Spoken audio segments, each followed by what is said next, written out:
11 p.m., June 20th, 1947.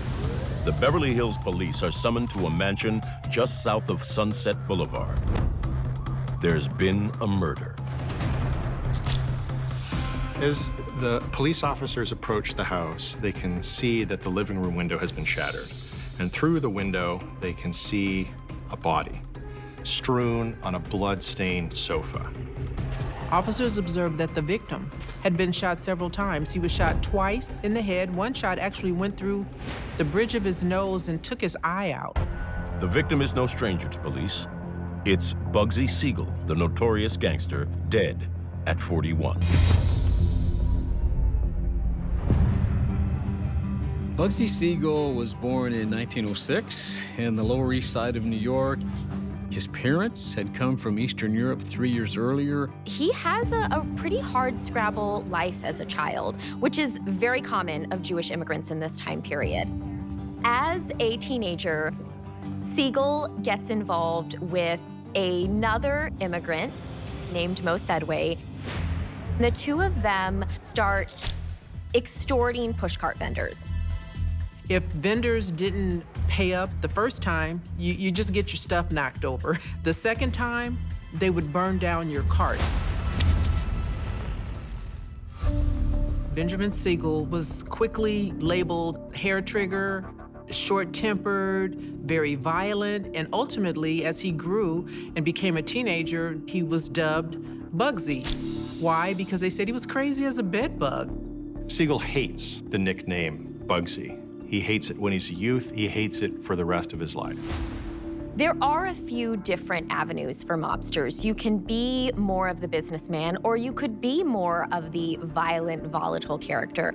And that is really the role that Siegel plays. Jack Dragna is once described in a state crime commission report as the Al Capone of Los Angeles. He was involved in Los Angeles for 4 decades, kind of helped establish that mafia organization there.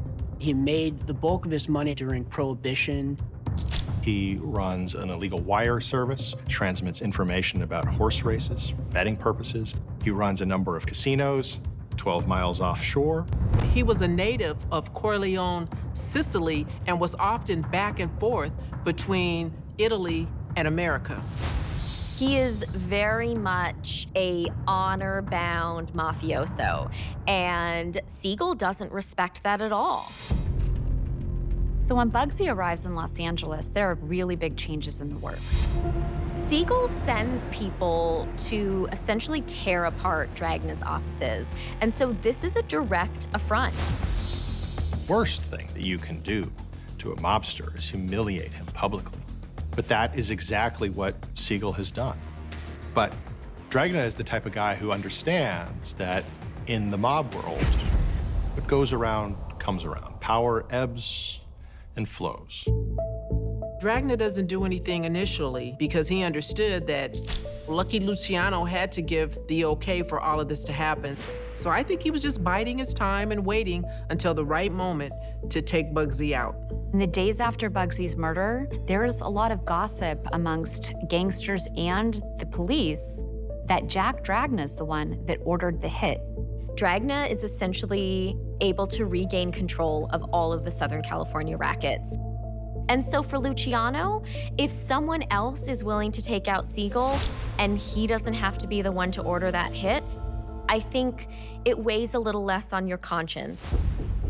The Dragna theory gets a boost in 1987 when his former chauffeur and bodyguard, Eddie the Catman Cannizzaro, confesses that he shot Bugsy on his boss's order. And according to Eddie Cannizzaro, Jack Dragna got word from Meyer Lansky, hey, we'd like this to happen in your territory, and he gave the assignment to Eddie Cannizzaro. In his confession, Cannizzaro says, quote, "I moved up on the lawn and could see clearly through the bay window. I nestled the barrel on a branch and took my time before I squeezed off the shots in rapid fire.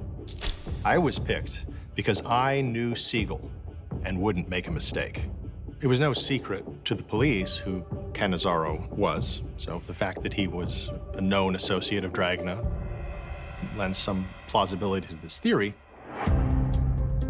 But there is this strain of mobsters who at the end of their life, they like to claim certain deaths. Why would Cannizzaro lie? Well, to elevate himself in the annals of mob history. And there are inconsistencies with his story. For instance, he says that when he left, he drove southbound towards Wilshire. Witnesses said, no, no, no. We saw the car drive off northbound towards Sunset. We also know that Cannizzaro is, in some senses, a bit of a strange guy. He's called the Cat Man for a reason. That at this time, he's living with his mother in a house with 30 cats. Whether Jack Dragna hired Cannizzaro to take Bugsy Siegel out can't be ruled out. He was certainly somebody who knew that world, understood that world, and would act on behalf of his boss, Jack Dragna, who had, after all, been humiliated and probably at some point in front of Catman.